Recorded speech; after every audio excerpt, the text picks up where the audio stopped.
Bien, en esta segunda y última clase del movimiento circular uniforme, vamos a hablar de la aceleración centrípeta. ¿m? Ya mostré anteriormente en la clase pasada cómo la aceleración es un vector que apunta siempre al centro de curvatura. En el movimiento circular uniforme y en cualquier movimiento circular existe la aceleración centrípeta, ¿no? Necesaria para curvar al movimiento, o sea, necesaria para que doble, podríamos decir así, el vector velocidad. Si no existiera, como ya hemos dicho, este vector velocidad se mantendría constante en módulo, dirección y sentido y escaparía, como hemos visto, por la dirección de la tangente. Ahora vamos a ver cómo calcular el módulo de la aceleración centrípeta. Me voy a correr un poco de acá. Acá tenemos que en este momento vale 6,32 metros por segundo al cuadrado. El módulo de A, pero claro, A también es un vector que va cambiando, como se ve ahí, de dirección instante a instante, ¿no?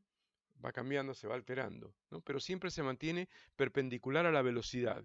Ello hace que no la acelere propiamente a la velocidad aumentando su módulo, ni la retarde a la velocidad disminuyendo su módulo, pero el efecto que tiene es hacer cambiar su dirección. Y ahora vamos a probar teóricamente la fórmula de cálculo de la aceleración centrípeta, así que volvamos al apunte. Ya vimos las características que tiene, acá está por supuesto en el apunte, ¿cierto? Y para obtener la fórmula de cálculo de la aceleración centrípeta vamos a suponer dos instantes, T1 y T2, muy próximos, de modo de que el arco de circunferencia recorrido por el punto material sea prácticamente un segmento de recta. La imagen está acá. En un instante inicial, el punto está en A, y en un instante pequeño después, teóricamente muy pequeño, diferencialmente pequeño, deberíamos decir, si lo hacemos bien con la herramienta del cálculo matemático, del análisis matemático, en la cual no vamos a incurrir, pero lo vamos a hacer todo con incrementos finitos, delta B, delta T y todo lo demás. Bueno, entonces, en este punto, el móvil tiene una velocidad V1, dirección tangente a la trayectoria. Por supuesto, acá, si esto lo prolongara 1, acá tendríamos la trayectoria circular, con centro en C, la trayectoria circular del movimiento, obviamente, ¿no? Del movimiento circular. Bueno, pero en el instante, cuando el punto está en a una distancia r, que es el radio del centro de curvatura, tiene un vector v1 tangente a la circunferencia en el punto A, como ya hemos visto. Un instante pequeño, posterior, el cuerpo ha tenido un desplazamiento angular delta tita, el punto material, y por lo tanto ahora se halla en B, y por lo tanto ahora tiene una velocidad v2 que es igual en módulo a v1, porque es un movimiento de rapidez constante, el MCU, ¿cierto? Pero ha cambiado ligeramente su dirección debido a que siempre se mantiene perpendicular a la dirección radial. La dirección tangencial es perpendicular a la dirección radial, como vimos también en el simulador. Todavía no hablamos de la aceleración porque no quiero meter acá el vector A, ya lo vamos a demostrar, ¿no? Pero ahora tiene una ligera desviación la velocidad, V1 pasando a la velocidad V2, ¿no? Como yo quiero sacar aceleraciones, o sea, calcular, obtener aceleraciones lineales, o sea, aceleraciones que se miden en metros por segundo al cuadrado, ¿cierto? Que se dice aceleraciones lineales, nosotros tenemos que saber que la aceleración siempre que exista es porque hay un cambio en la velocidad por unidad de tiempo. Un cambio en la velocidad. ¿En qué de la velocidad? Bueno, vemos, ¿no? En este caso va a haber un cambio en la dirección, pequeño, cambio en la dirección, pero no en el módulo, porque el módulo de B1 va a ser igual al módulo de B2, igual simplemente a secas B, ¿no? La velocidad constante o el módulo de la velocidad constante del MCU. Bien, entonces para ver cómo varía, cómo recojo esa variación de velocidad, ¿no? Dado porque antes era B1 y ahora es B2, voy a observar aquí lo siguiente. Estamos diciendo que pasa un intervalo de tiempo muy pequeño, casi cero. Por lo tanto, esto lo podemos imaginar como que delta tita es muy, muy pequeño, 1 grado o menos tal vez, ¿no? Entonces, este arco de circunferencia que recorre el móvil, delta S, es aproximadamente un segmento de recta, ¿no? Porque, bueno, un arco de circunferencia, si es muy pequeña la distancia recorrida por el móvil, ¿cierto?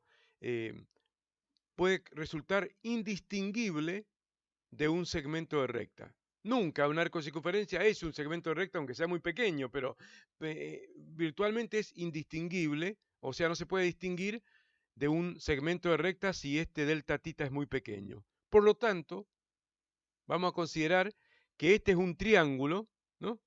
Formado por radio inicial, radio final, son iguales porque el radio es constante en un círculo, y este lado es el lado delta S de un triángulo. Consideremos, hagamos esa suposición, ¿no? Y además vamos a ver que acá se forma también un triángulo de velocidades, ¿no? O sea, tomo este vector B1 y lo traslado, lo llevé un poquito aparte para que no se embarullara más el dibujo. El vector B1 lo coloco acá, ahí está. El mismo vector con la misma módulo, dirección y sentido, lo llevo acá. Hago lo mismo con el vector B2. Lo traslado con su mismo módulo, dirección y sentido, paralelamente al punto F, donde está B1 y también B2. Entonces voy a tener B1, B2, B1, B2, y acá se va a cerrar este triángulo de velocidades con el vector delta B, ¿cierto? Ahora es un buen momento para hacer lo siguiente. Miren, vamos a hacer lo siguiente, así sale más prolijo. Vamos a borrar esto de acá.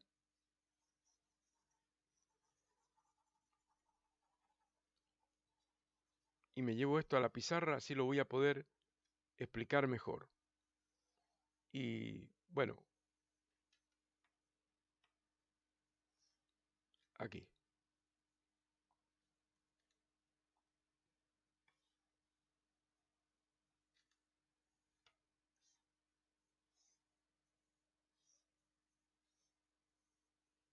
Aquí observemos que, como estábamos diciendo, los vectores, ¿cierto? Se van trasladando paralelamente a sí mismos, ¿no?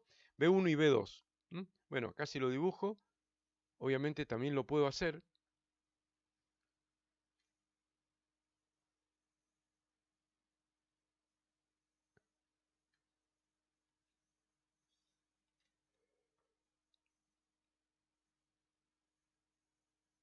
Aquí, por supuesto, tengo el vector B1, que es la velocidad inicial, ¿no?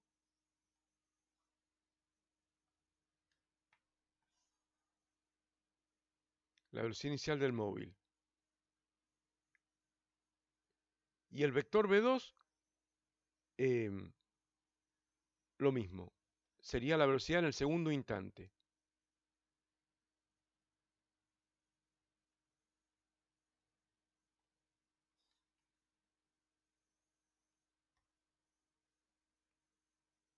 Quedó horrible.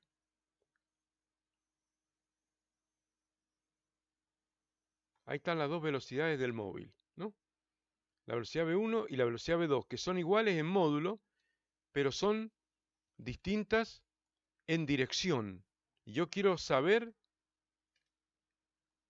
cuánto vale la variación de velocidad, la cual también es un vector. También es un vector la velocidad, la variación de velocidades, delta B. Ya llevo esto ahí. Entonces acá armo, como hemos dicho, el triángulo de velocidades. B2 lo traslado a este punto. B1 lo traslado para hacerlos concurrir. Y quedó el otro vector delta B, ahí, ¿cierto? Bueno, entonces ahora vamos a demostrar que esos dos vectores, que ese vector rojo es la variación de velocidad. Nosotros sabemos que la variación de velocidad, voy a volver a ubicar en mi ángulo, que es este, sabemos que la variación de velocidad, delta B, es igual a la velocidad final menos la velocidad inicial. En este caso, V2 menos V1, ¿cierto? Entonces, si yo mando sumando V1 para el primer miembro, va a quedar que delta V más V1 es igual a V2, como se observa ahí. Menos V1 pasa sumando al primer miembro y queda delta V más V1 igual a V2. Vamos a probar eso. Observen acá como V1, que es este vector azul, más el delta V que está mostrado ahí como uniendo D con E, apuntando para abajo, para el centro de curvatura, apunta delta V, ¿no? V1 más delta V es igual a V2. Está bien clarito, o sea, si yo tengo un pájaro que va de F a D y después de D a E, la suma de esos dos vectores equivalen a ir de F a E. Así que V1 más delta V es V2, con lo cual se prueba que delta V es V2 menos V1. Así que no caben dudas que la diferencia entre estos dos vectores, este V2 menos el de arriba, el de abajo, V2 menos el de arriba, da ese vector y apuntando así, para abajo como se observa en el dibujo. Bueno, entonces acá hemos dicho recién que acá vamos a suponer que hay un triángulo rectángulo, porque ha transcurrido muy poco tiempo, delta tita tiende a 0, delta S también tiende a 0, y en ese punto es indistinguible un arquito infinitamente pequeño de circunferencia que un segmento de recta, infinitamente pequeño. Entonces ahí tenemos un triángulo, por un lado. Y por otra parte, acá tenemos otro triángulo de velocidades ahora, sacado de contexto, porque bueno, no son longitudes, longitudes del radio, longitud, el otro radio, longitud del delta S, y estas son velocidad, velocidad, velocidad. Pero a pesar de la diferencia, 3 longitudes y 3 velocidades, lo que tenemos es que estos dos triángulos son semejantes. Este es un concepto básico de la matemática. Se indica con ese símbolo, semejante. El triángulo ABC es semejante, ¿no? Al ABC es este de acá. ABC es semejante al triángulo DEF. ¿Por qué?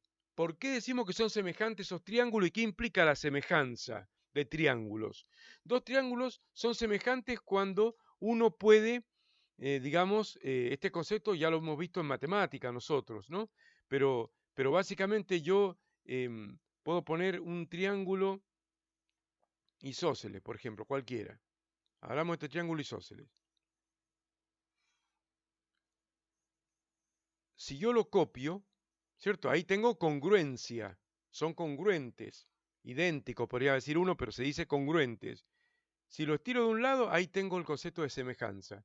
Ahora los dos triángulos isósceles que vemos acá son triángulos, no son congruentes, pero son semejantes. Ello implica que los ángulos interiores correspondientes son iguales. O sea, este ángulo donde convergen los dos lados congruentes o iguales del triángulo isósceles es igual a este ángulo donde ocurre lo mismo en el otro triángulo, ¿no? Eso es una cosa súper elemental. Este ángulo es igual a este. Bueno, y en el caso del triángulo isósceles tiene dos ángulos iguales, que son estos dos, o congruentes, y uno desigual. Así que acá tendría dos ángulos congruentes y uno desigual. Así que esa digamos, semejanza, valga la redundancia, esa semejanza a lo que lleva es que yo puedo hacer razones, ¿no? Como las que está hecho acá, ¿no? Razones entre lados homólogos o correspondientes. Este lado, ¿cierto? Es homólogo con este. Bueno, estos dos lados que son, digamos, congruentes acá, son homólogos o correspondientes con estos de acá, ¿no? Y el desigual es correspondiente con el desigual, ¿no? Entonces yo puedo decir, empecemos con el triángulo de velocidades. El lado desigual, delta V, es el lado desigual, porque V1 y V2 son iguales porque el módulo de la velocidad es constante. Entonces el lado desigual delta V es a uno de los lados iguales, V1, V2, o sea V, delta V es a B, ¿cierto? Es como si esto fuera el triángulo de velocidades y este fuera el delta V, ¿o no?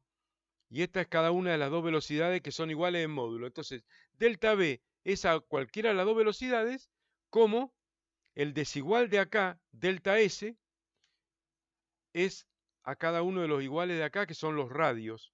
¿Se ubican? Eso es lo que hacemos acá. Entonces, delta V es a B, como delta S es a R.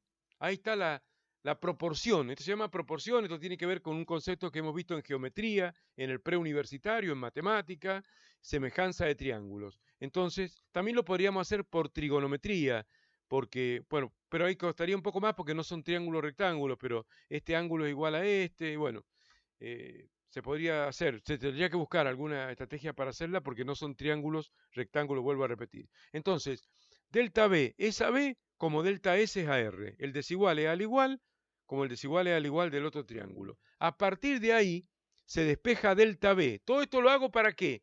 Para conocer delta B, porque yo estoy pensando que quiero calcular la aceleración o aceleración lineal en metro por segundo al cuadrado que tiene este movimiento, y la aceleración es delta V sobre delta T. Y yo quiero ver cuánto vale delta V. Y uno no puede decir, no, es cero porque no varía la velocidad. Varía la dirección de la velocidad y eso significa que hay un delta V. Y acá está el bonito delta V. Ahí está. Y quiero ubicarlo para poder sacar la cuenta, ¿o no? Entonces, de esa manera, despejo delta V y este V pasa multiplicando al primer miembro y queda que delta V es igual a delta S sobre R por V, que pasó multiplicando. A partir de ahí, divido miembro a miembro por el intervalo de tiempo, delta t, pequeño el, en el cual ocurrió ese cambio de velocidades. En un pequeño tiempo ocurrió un pequeño cambio en la velocidad. Entonces, delta v sobre delta t es igual a todo esto sobre delta t. Entonces queda v por delta s sobre r por delta t. ¿Se ubican? Bueno, ahora voy a borrar esta parte. Así me hago un poco de espacio. Con lo que ya sabemos borrado. Y de paso también voy a borrar los dibujos estos de la semejanza de triángulos. Bueno, entonces uno acá, está el alumno que dice, pero ¿cómo? Delta t divide al delta s y no divide a todo, es lo mismo. Porque acá uno tiene delta s sobre r por b, ¿no? Y aparece un delta t dividiendo a todo, que es como decir por 1 sobre delta t. Dividir por delta t es como multiplicar a esto por 1 sobre delta t, y entonces numerador por numerador, denominador por denominador por denominador, está perfectamente bien. B por delta S o delta S por B, el orden de los factores no altera el producto, y R por delta t. Le digo por si tienen duda de la matemática a nivel básico, bueno, que eso obviamente lo tenemos que entender bien. Entonces, a partir de ese punto, ¿no? Lo que vamos a tener es que delta V sobre delta T es la aceleración, que además le pongo un subíndice C de centrípeta, pero si no le pusiera C es lo mismo, es la aceleración lineal, la aceleración común, la que hemos definido en su momento cuando vimos MRV. La aceleración es igual a V sobre R por delta S sobre delta T, pero delta S, que es la distancia recorrida realmente por la curva, esta, dividido el delta T, es la velocidad. Como ha pasado muy poco tiempo y este delta S en realidad es un diferencial S, ¿no? Diferencial S sobre delta T o sobre diferencial T, un incremento infinitamente pequeño de tiempo y un incremento infinitamente pequeño de distancia recorrida por el móvil, es la velocidad.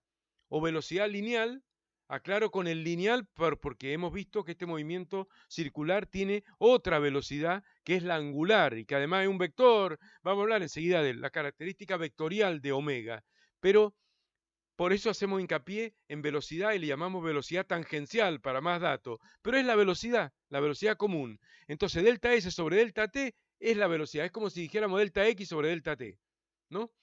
Y por lo tanto me va a quedar que la aceleración, llamada centrípeta en este movimiento, es igual a V sobre R por V.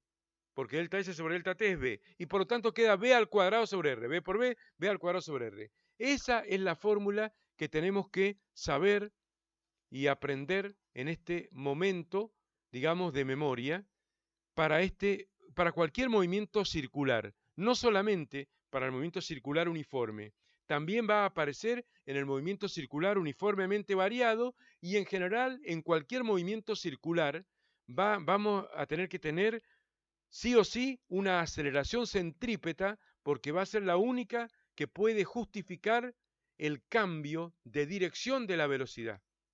Y si está en un movimiento circular, tiene que ir cambiando la dirección, si no sería un movimiento rectilíneo. Entonces ahí vemos la fórmula. B al cuadrado sobre R es la fórmula, está demostrada y todo, ¿no?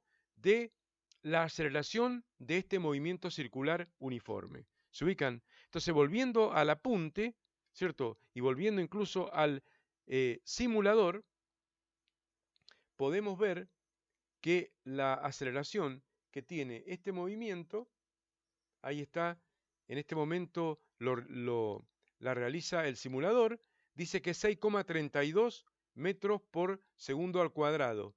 Ese es el módulo de A. Obviamente que la dirección y el sentido van cambiando todo el tiempo, ¿cierto? Entonces acá, para sacar ese valor del 6,32, para obtenerlo, tenemos que hacer b cuadrado, ya lo habíamos demostrado, este 5,03. 5,03, a lo mejor no me da exacto porque está elevado al cuadrado, ¿no? Hay que hacer la fórmula. 5,03 al cuadrado, b al cuadrado sobre r, o sea, el módulo de la velocidad, que es constante, al cuadrado sobre el radio, que en este caso es 4 metros, radio en metro 4, eso me va a dar la aceleración centrípeta. 6,32 metros sobre segundo al cuadrado, esa es la fórmula. ¿Se ubican? Así que bueno, aprendiéndola, porque esta fórmula es una de las fórmulas importantes que hay que llevarla a un resumen de fórmulas para cuando uno estudie el tema y vaya a rendir un examen, ¿cierto? Es súper importante esta fórmula estudiarla, no vamos a andar deduciendo la fórmula en el medio de un examen, pero esta es la demostración de la fórmula. En adición a lo cual hay otra fórmula similar que es poner la aceleración o aceleración centrípeta, ¿no?, de este movimiento circular en función de la velocidad angular, ¿cierto? Y para ello usamos la fórmula que ya hemos visto la clase anterior. La velocidad lineal es igual a, o tangencial, es igual a omega por r, o sea, velocidad angular por el radio. Bueno, si reemplazamos b por omega por r, la aceleración centrípeta quedaría omega por r todo al cuadrado sobre r. O sea, omega al cuadrado por r al cuadrado sobre r, distribuyendo el cuadrado con el producto. Recuerden que la potencia se puede distribuir con la multiplicación. Y se va o se cancela un radio con un radio de acá y queda omega cuadrado por r. ¿Mm? Y ahí están las dos fórmulas, no se van a estudiar las dos de memoria, no hace falta, o no. Solamente la primera, la segunda, si la necesitamos, la sacamos, sabiendo esta. B igual a omega por r. ¿Se ubican? Entonces, la aceleración centrípeta que tiene el movimiento circular, cualquier movimiento circular uniforme o circular uniformemente variado, también la tiene. Esa aceleración centrípeta siempre se calcula de esta manera. Lo que pasa es que en el movimiento circular uniforme, V es constante, o sea, el módulo de la velocidad es constante, ¿no? Y por lo tanto hay una sola módulo de la velocidad o rapidez y hay una sola módulo de la aceleración, que es v cuadrado sobre r. Pero en los movimientos circulares uniformemente variados que veremos en la próxima clase, vamos a ver que la velocidad varía y por lo tanto instante a instante tiene un módulo distinto y la aceleración centrípeta, por ello, va a tener instante a instante también un valor distinto. Pero siempre esta fórmula se cumple, o sea, la aceleración centrípeta es v cuadrado sobre r. En un instante, porque podemos considerar que un instante es tan pequeña cantidad de tiempo que aunque esté acelerando tangencialmente el móvil, esta V1 va a ser igual en módulo a la V2 porque el delta t de tiempo tiende a cero y por eso esta fórmula sigue siendo válida para cualquier movimiento circular, aunque no sea uniforme. Y esta también. Ya veremos que omega va a variar con el tiempo en el movimiento circular uniformemente variado, ¿no? Pero sigamos con el movimiento circular uniforme. Bien, ahora yo quiero hacer mención a una cosa que dejé pendiente la clase pasada. Si analizamos el concepto del movimiento en un disco, ¿cierto? Quiero ver porque el alumno puede tender a confundirse. En qué aspecto? Miren, supongamos que me dicen la aceleración centrípeta, ¿no?, es inversamente proporcional al radio. O sea, está el radio dividiendo. Eso se llama proporcionalidad inversa, ¿no? Y acá parece que la aceleración centrípeta es directamente proporcional al radio, porque el radio está multiplicando. Entonces uno puede decir, no, pero es contradictorio. ¿Cómo? Si yo duplico el radio, ¿qué pasa con la aceleración centrípeta? ¿Se duplica o se reduce a la mitad? ¿Hay una proporcionalidad directa? ¿Duplico el radio, se duplica la aceleración? ¿O duplico el radio y se reduce a la mitad la aceleración por proporcionalidad inversa? Bueno, entonces, para que no se tienda, para que no aparezca esta confusión, la respuesta es, hay que ver de qué parámetro permanece constante o no. Entonces ahí tenemos que analizar. Si hablamos de un disco en rotación, en un disco en rotación, como ya vimos, está en la clase anterior, ejemplificado acá en el apunte y en el simulador respectivo, todos los puntos del disco, si el disco barre, no sé, una vuelta entera, todos los puntos dan una vuelta entera, todos los puntos del disco. Por lo tanto, está claro de que van todos a la misma velocidad angular. Todos los puntos de un disco están, más allá de que esté más cerca del centro y tenga menor radio como el punto B, o más lejos del centro como el punto A, todos los puntos barren el mismo ángulo en el mismo tiempo porque son puntos de un mismo disco que está rotando. Entonces, en ese aspecto, en ese momento, podemos ver que a mayor radio, como ya discutimos en la clase pasada, ante un omega constante, la velocidad o velocidad tangencial es igual a omega por r. Y por lo tanto, a mayor radio, mayor velocidad tangencial. Si van a la par, esos puntos en el disco, el punto de afuera va más rápido, tiene mayor rapidez o módulo de la velocidad, ¿no? Como se ve acá. Me va a costar más. Al caballo de carrera va a tener que cabalgar más rápido para ir a la par del otro. Bueno, o al auto de carreras. Fenómeno. Pero ahora, ¿qué pasa? Que ahora ya estamos hablando de la aceleración centrípeta, responsable de que la velocidad se tuerza. Entonces ahora me va a costar más hacer girar a A que a B, porque A va más rápido. Va más rápido. Si va más rápido, tiende más por inercia a seguir en línea recta, a escaparse por la tangente. Yo le voy a tener que hacer una fuerza centrípeta mayor y por lo tanto va a aparecer una aceleración centrípeta mayor. Entonces yo podría decir, conectando a ese tema con este, que ahora estoy hablando de aceleración centrípeta, ante un omega constante, punto en un disco, a mayor radio, mayor aceleración centrípeta. A mayor radio, mayor aceleración centrípeta para una velocidad angular constante. ¿Se ubican?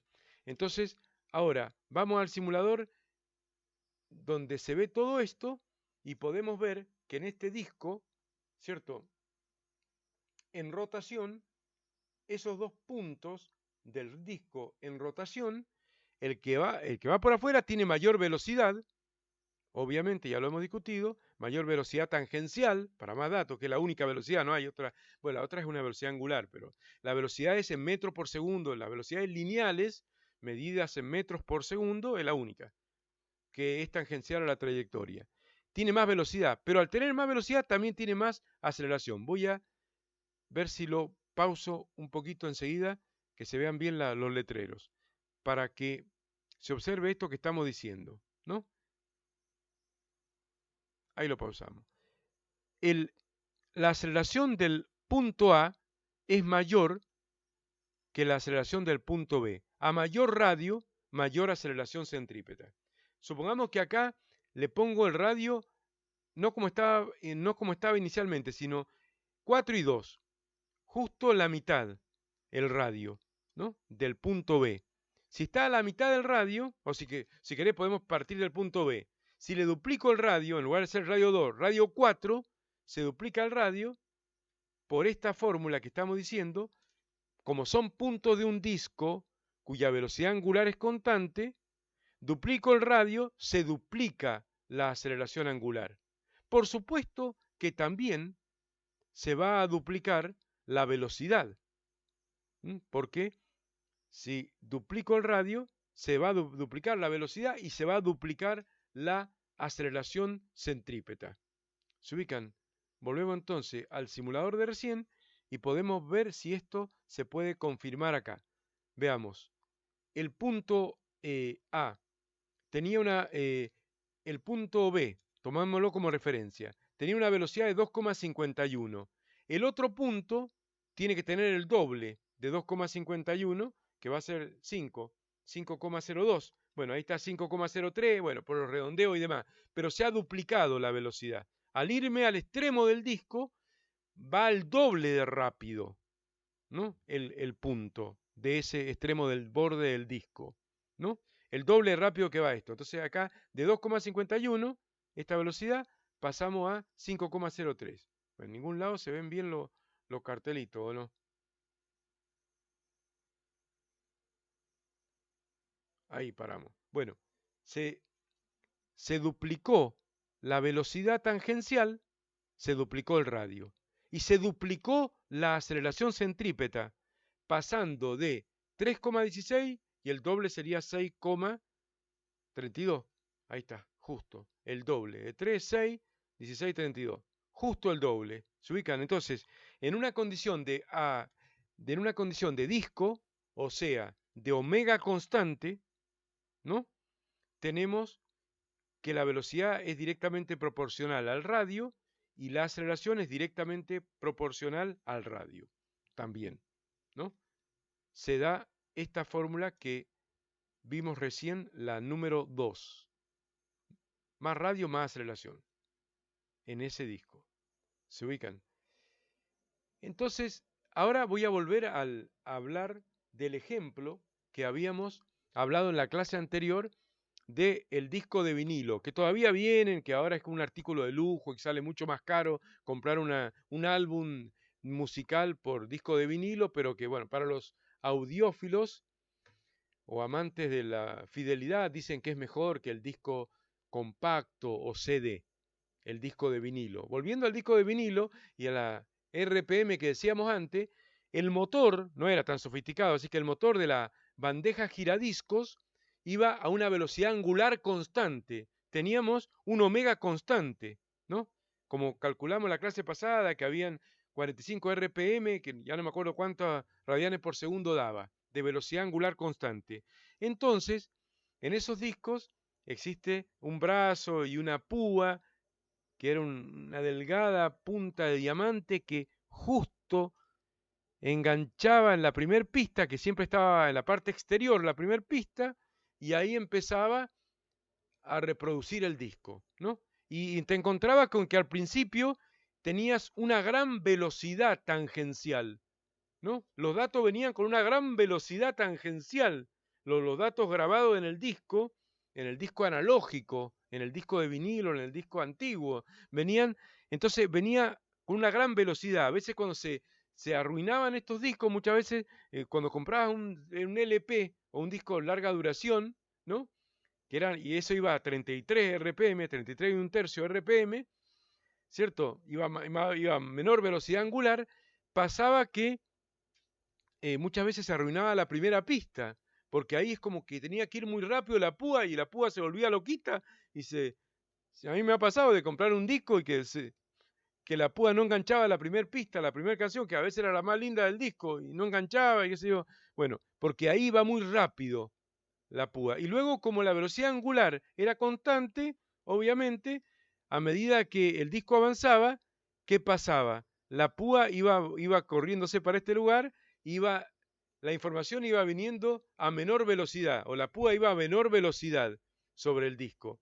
O sea, iba disminuyendo la velocidad, no sé cómo lo habrán solucionado tecnológicamente, pero esto se hacía de esta manera. Y la información estaba grabada, digamos, en forma espiralada también, ¿no? Y iba siendo grabada como si fuera en una trayectoria de espiral, ¿no? Bueno, haciéndolo así, de una manera grotesca, era así.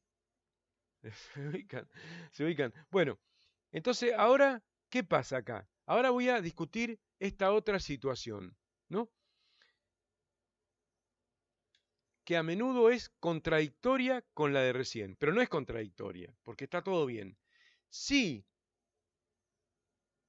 la velocidad tangencial se va a mantener constante, si yo quiero mantener la velocidad lineal o tangencial constante, entonces la aceleración centrípeta es inversamente proporcional al radio. No directa, sino inversamente. Veamos un ejemplo de esto. Esto sí que es raro. Esto sí que es raro, ¿no? Pero veamos un ejemplo de esto, miren.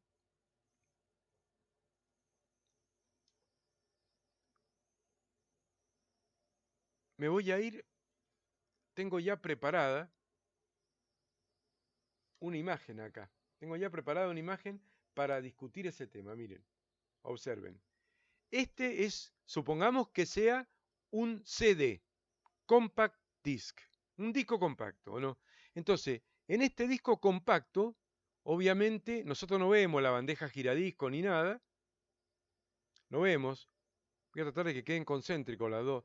Ay, pario. Que queden concéntricas las dos circunferencias, ¿no? Bueno, supongamos que este sea un CD, ¿no? Un disco compacto. Entonces, ¿qué pasa en el disco compacto? Evidentemente, nosotros no vemos lo que pasa adentro, ni vemos la velocidad angular que gira la bandeja giradisco interna del disco compacto, pero hay una bandeja giradisco y el disco gira. Y además no hay una púa mecánica que toca o que apoya y se va gastando la púa y nada, sino hay un haz luminoso que por lo tanto alumbra, coherente de luz láser, y que por lo tanto solamente o pasa el haz o pasa o no pasa, entonces es un sistema totalmente distinto del disco analógico de vinilo, que este es un disco digital de ceros y uno, estamos en la órbita de la informática y de la computadora, ¿cierto? Bueno, pero conceptualmente es bastante parecido el tema. Lo que pasa es que acá, cuando ustedes se pueden fijar que cuando uno agarra un CD virgen y lo graban con poca información y desperdician parte del disco, van a ver que la información se graba en esta parte interna primero. Se empieza a grabar acá. Se empieza a grabar acá hasta que termine la necesidad, ¿no?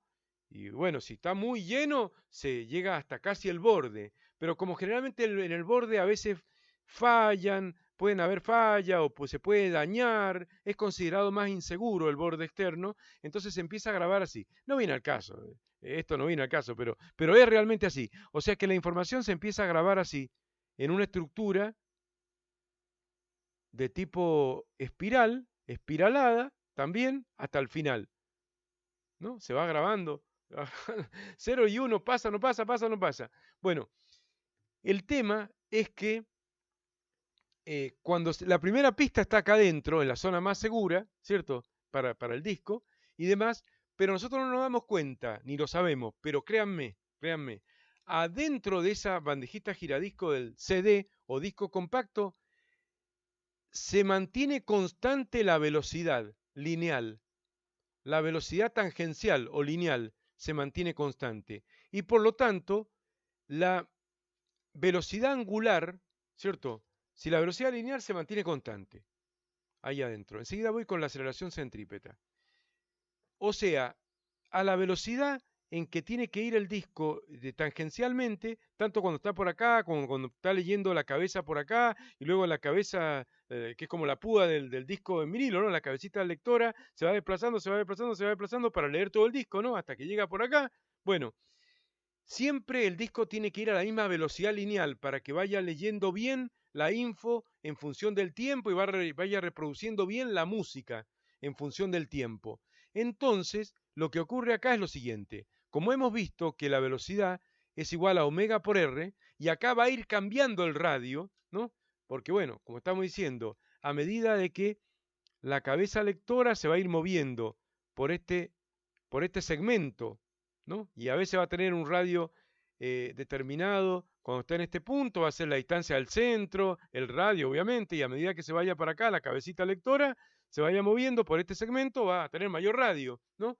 Entonces, como por razones técnicas necesita que la velocidad lineal se mantenga constante, entonces acá va a tener que variar la velocidad angular, ¿no? El radio pasa dividiendo y como B va a ser constante y el radio no, la velocidad angular va a ser variable. Y nosotros no lo vemos, pero al principio, cuando empieza a reproducirse la primera pista del disco compacto, que es la que está adentro, en la zona más interior, empieza a reproducirse, el radio es mínimo. Y con el radio mínimo, la velocidad angular es máxima, porque acá hay proporcionalidad inversa. Y como la velocidad angular es máxima, ahí va a mayor RPM, como que va girando más rápido, angularmente. Va a mayor RPM, no va con un MCU, no tiene un MCU, va rápido angularmente. Y a medida que la cabeza lectora se va desplazando por este segmento a mayores radios, va aumentando el radio y va disminuyendo la velocidad angular, o sea, va a menos RPM, gira más despacio. ¿Por qué? Porque no necesita girar tan rápido, porque si sigue girando tan rápido va a tener que recorrer mucha distancia y no necesita, porque la velocidad lineal se tiene que mantener constante. ¿Se ubican?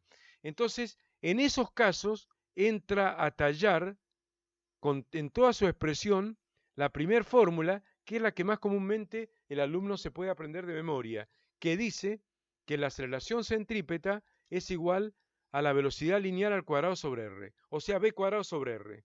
Como acá B se va a mantener constante, a diferencia del disco en vinilo, donde omega se mantiene constante, en el CD B se mantiene constante, entonces la aceleración centrípeta es inversamente proporcional al radio, ¿no? A mayor radio necesito menos. Eso no lo puedo simular con el simulador de recién, porque el simulador de recién es para un disco, material que va a velocidad angular constante.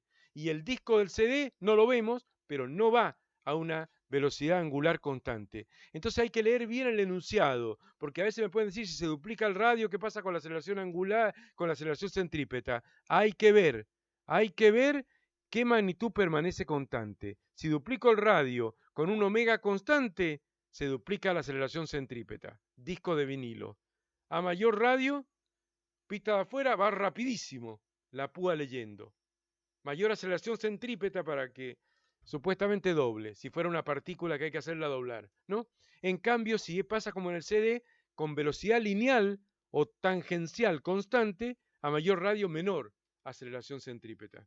¿Se ubican? O sea, hay que tener cuidado y fineza para responder los ejercicios que hay en el trabajo práctico, que son de opción múltiple, que enseguida se los muestro, porque pueden ocurrir cosas que los sorprendan a ustedes. ¿Se ubican? Así que bueno, eso le quería decir para que interpreten de que como necesita leer una cantidad de, pongámosle, centímetros por segundo, para no hablar de metros por segundo, constante el lector, al principio tiene que ir rápido angularmente para ver esos centímetros y cuando ya está por acá afuera, con un poquito nomás que gire angularmente, ya voy a tener esos centímetros lineales de delta S que tengo que leer en cada segundo. ¿Se ubican? Es una tecnología totalmente distinta. No vamos a meter más en el tema, pero realmente eso hay que tomarlo en cuenta. Y ya para ir terminando con el movimiento circular, ahora volviendo al movimiento circular, porque lo de recién, circular uniforme, lo de recién del CD no es circular uniforme, el disco de vinilo sí, el CD no. Volviendo al MCU, nosotros acá tenemos una ecuación horaria. Esto es lo mismo que cuando vimos el tema del movimiento rectilíneo uniforme. Ese era el MRU, ahora tenemos el MCU. Y la única diferencia es que, básicamente, en lugar de hablar de velocidad lineal y decir que B es delta X sobre delta T, hablamos de velocidad angular, omega, que es delta tita sobre delta t, o sea, el desplazamiento angular sobre el intervalo de tiempo. Así que delta tita es tita final menos tita inicial sobre t final menos t inicial. Como siempre, no le ponemos el subíndice final ni a tita ni a t final y por lo tanto tengo una función tita como f de t. Así que vamos a despejar tita como f de t y van a aparecer tres parámetros que van a ser omega, constante, tita i y ti. Hay un tiempo inicial en el cual está en una posición inicial y tiene una velocidad angular constante, de manera tal que, como estamos diciendo, tenemos 3 parámetros para cada MCU que pueden diferir entre un MCU y otro MCU, y luego está la función, la variable independiente tita y la variable independiente t, perdón, y la función tita. Así que la despejamos de acá, al igual que hicimos con el movimiento circular rectilíneo uniforme, ¿cierto? T menos ti pasa multiplicando a omega, y queda omega por T menos ti igual a tita menos tita i, luego tita i que está restando pasa sumando al primer miembro, y queda que tita es igual a tita i más omega por T menos ti. Ahí está al derecho la fórmula, la posición angular instantánea de un móvil con movimiento circular uniforme es igual a la posición angular inicial más la velocidad angular constante por el intervalo de tiempo delta t, t menos ti. Muchas veces el TI va a ser 0, muchas veces se utiliza un cronómetro, se ubica en 0 al principio del experimento, una variable menos, y queda tita igual a tita i más omega por t. Podemos decir que la posición angular es una función lineal del tiempo. Término independiente, término lineal. Así que esa es la función más, no se grafica a menudo esta fórmula, no se grafica, pues si uno la quiere graficar, la grafica, ¿no? Pero la posición angular es una función lineal del tiempo. Esta es la equivalente a la fórmula de la posición lineal del MRU, que decía que la posición en cada instante era igual a la posición inicial más la velocidad por el delta t, o por t menos ti. Y si ti es 0, xi más b por t es lo mismo que decir tita i más omega por t. ¿Ven? Hay una correspondencia y analogía muy estrecha entre los movimientos rectilíneos y los movimientos circulares. Así que vamos a volver con esto en la próxima clase cuando hable de movimientos circulares variados. Pero por ahora estamos hablando de movimientos circulares uniformes, ¿no? Que son estos movimientos con velocidad angular constante, que por lo tanto tienen período constante y frecuencia constante también, ¿cierto? Son movimientos periódicos. Por último, y ya para terminar esta clase, voy a dar un pequeño enfoque acerca del carácter vectorial de las magnitudes angulares.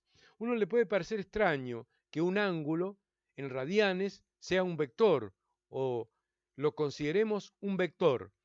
Fíjense, si hacemos la analogía con los movimientos rectilíneos, yo puedo decir que el largo de este escritorio es 1,20 m, ¿no? Entonces puedo decir, bueno, esa longitud del largo del escritorio, ¿cierto?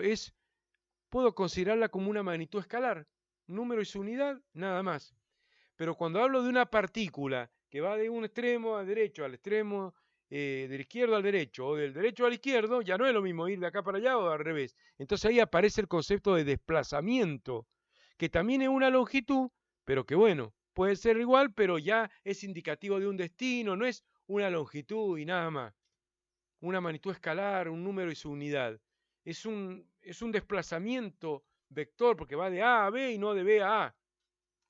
Bueno, de manera similar, podríamos muchas veces, en matemáticas, sobre todo en geometría, operar con ángulos en grados o ángulos en radianes, que sea pi sobre 3 radianes, ¿no? Y considerarla una simple magnitud escalar, un número y su unidad, un ángulo positivo, un ángulo negativo, está todo bien. Pero ahora necesitamos hablar de ángulos y posiciones angulares, mejor dicho. No ángulo en sí, sino posición angular. Por eso le vamos a dar un carácter vectorial, como antes le dábamos un carácter vectorial al desplazamiento, convirtiendo una longitud o magnitud escalar en un vector. Y ahora también vamos a hacer lo mismo, y por eso en los movimientos circulares los ángulos son vectores. Por lo tanto, el delta tita, que es la diferencia entre dos ángulos, es la diferencia entre dos vectores. Tita final menos tita inicial, y por lo tanto el desplazamiento angular es un vector. Y por lo tanto la velocidad angular es otro, me quedo sin espacio, por lo tanto la velocidad angular es otro vector, porque va a surgir como delta tita sobre delta t. La velocidad angular, ángulo barrido, dividido el intervalo de tiempo. Son todas magnitudes vectoriales. Entonces vamos a discutir un poquito mínimamente dónde están estos vectores, ¿cierto? Porque no lo hemos visto todavía graficado. Si ustedes miran los gráficos que hemos hecho, no está el vector en ningún lado. Los vectores angulares no están acá. Si miro los simuladores, no están los vectores. Están los vectores lineales de velocidad y aceleración, pero no están la velocidad angular, ¿no?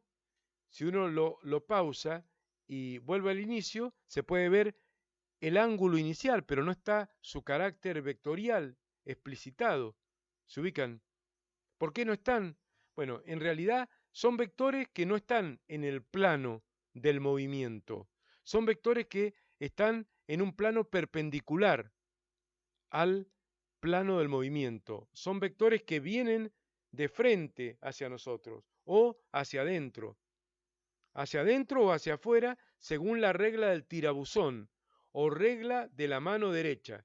Cuando uno coloca los dedos, los 4 dedos en la dirección del movimiento, el pulgar indica para dónde va el vector, ¿no? En este caso el vector posición inicial o posición final o desplazamiento angular, todos son vectores, ¿cierto? Yo esto animo un poco acá y fíjense que acá, ahí ya tengo perfectamente un desplazamiento angular, que también es un vector. Y la posición angular final también es un vector. Y la posición angular inicial también es un vector, ¿cierto? Aunque a esta no le voy a hacer doble flecha porque, bueno, es un ángulo orientado. Esto en geometría se llaman ángulos orientados, ¿no? No es lo mismo un ángulo positivo que un ángulo negativo en trigonometría, perdón, en trigonometría. En geometría no se trabaja con ángulos orientados. Cuando uno dice el ángulo de un triángulo, no dice menos 30. No tiene sentido hablar de ángulos negativos en un triángulo o en un polígono o en una figura geométrica. Pero ahora estamos en una aplicación más afín a la trigonometría y sí hay ángulos positivos o negativos según estén orientados horario o antihorario. ¿Se ubican? Bueno, ¿qué más? Entonces, voy a volver a esta parte final que estaba contando acá para que veamos a dónde están esos vectores, ¿no? No puse los vectores tita inicial, pero bueno, si el ángulo es positivo, no está colocado acá, pero voy a volver al inicio, ¿cierto? Y acá tengo un ángulo inicial. Bueno, el vector tita i, regla de la mano derecha, tita inicial, lo voy a considerar como un vector que viene hacia mí. Cuando hay un vector que viene hacia nosotros, se puede expresar con un circulito con un punto adentro. Acá, esto lo vimos en vectores nosotros. Eso es como la punta de una flecha que viene hacia mí, perpendicular al plano de la pantalla o de la hoja de papel si lo tienen impreso en papel. Y si fuera hacia adentro, se representa así, como la cola de una flecha, si el vector entrara. Pero en este caso sale, porque tita i es positivo. Regla de la mano derecha, viene hacia mí, ¿no? Entonces, ese es el tita i. Bueno, si yo esto lo animo un poco, luego un cierto intervalo de tiempo, lo freno y llego a una posición final mayor que la inicial. Entonces tengo un tita final que es un vector que va igual, o sea, acá no está graficado el tita final, que es todo este ángulo, obviamente mayor, y más grande, pero va también hacia mí. Entonces, si resto los dos, va a dar un desplazamiento angular positivo que viene hacia mí. Y si delta tita es positivo, es un vector positivo, la velocidad angular también, porque la velocidad angular es delta tita sobre delta t. Y quien dice delta tita, que estamos viendo que es un vector, porque tita inicial es un vector, tita final es otro vector y delta tita es otro vector, delta tita sobre delta t es lo mismo que esto, delta tita por 1 sobre delta t. Y como delta t es un intervalo de tiempo, nunca es negativo, porque es tiempo final menos tiempo inicial. Y el tiempo siempre transcurre hacia adelante. O sea, t final es mayor que t inicial. Y por lo tanto, delta t es un número real positivo, un escalar positivo. ¿Y qué pasa cuando un vector, qué pasa cuando a un vector lo multiplico por un número real positivo? se obtiene otro vector de la misma dirección y sentido. Ya lo hemos visto cuando vimos vectores. Por lo tanto, eso es lo que ocurre acá. Omega es un vector en la misma dirección y sentido que delta tita. O sea, tita i pequeño y viene hacia mí. Tita f más grande y viene hacia mí. Si resto esos dos vectores colineales, tita final menos tita inicial va a dar delta tita un poco más pequeño, pero viene hacia mí. Entonces, si delta tita viene hacia mí, omega viene hacia mí. Y ese es el carácter vectorial de las magnitudes angulares que estamos diciendo, ¿no? Por eso está mostrado acá, en el apunte. Simplemente, vamos a borrar todo lo demás, pero quería que se den cuenta por qué pasa esto y cuál sería la mejor explicación para ver este carácter vectorial que tienen las magnitudes angulares en los movimientos circulares. Ahí tenemos, esta partícula material gira, fíjense que pasa por delante acá, y ahí está claro que pasa por detrás del vector omega, ¿ven? Ahí está el centro.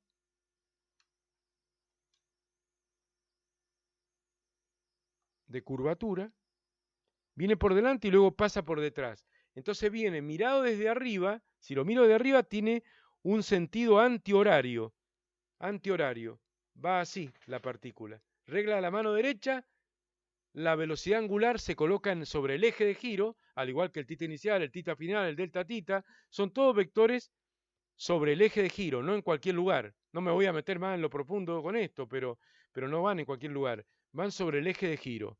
¿Se ubican? Ahí está el vector velocidad angular. No puse los vectores delta tita, ni tita i, ni tita f, pero todos quedan incómodos para el simulador porque todos quedan perpendicular al plano donde transcurre el movimiento circular uniforme, que es esta figura que ven acá con forma de paralelogramo que simula un plano en perspectiva en el espacio. ¿Se ubican? Y esta es una suerte de eje Z, si le hemos llamado X y Y al horizontal y al vertical, de donde transcurre el movimiento, este sería un eje Z, de una terna. ¿Se ubican? Pero bueno, eso lo quería hablar bien para que se vea este carácter angular que tienen las magnitudes vectoriales, ¿no?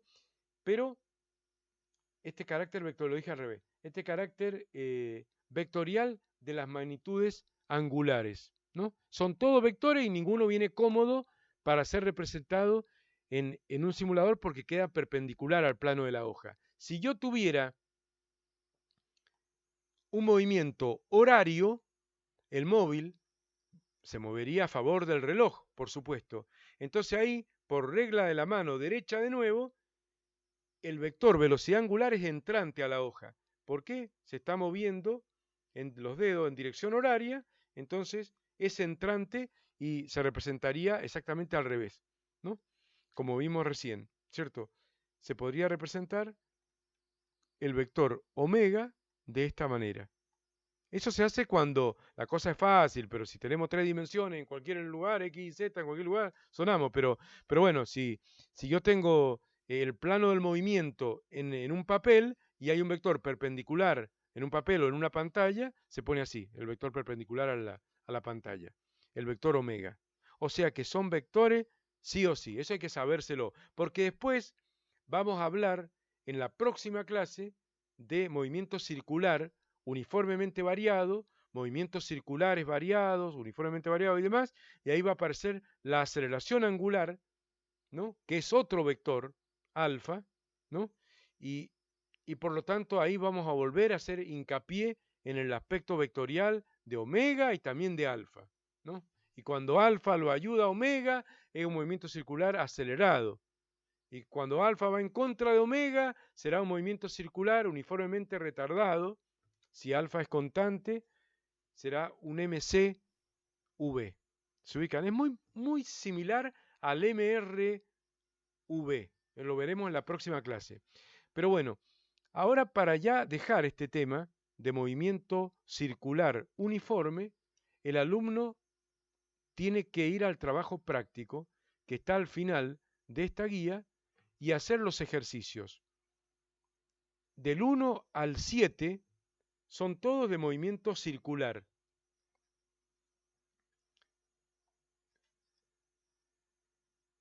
Uniforme. del 1 al 7 incluido.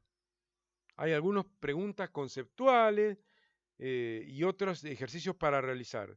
De los 14 ejercicios, los primeros 7 son de movimientos circulares. Cualquier duda, pregunten por los canales de consulta del curso. ¿Cierto? Hay algunos realizados en el glosario de ejercicios resueltos, pero bueno, ustedes pregunten las dudas por los canales que corresponda y se le va a explicar con detalle cómo se hacen estos ejercicios de movimiento circular uniforme, ¿no? Bueno, así terminamos este tema. En el próximo video vamos a ver los movimientos variados, circulares variados.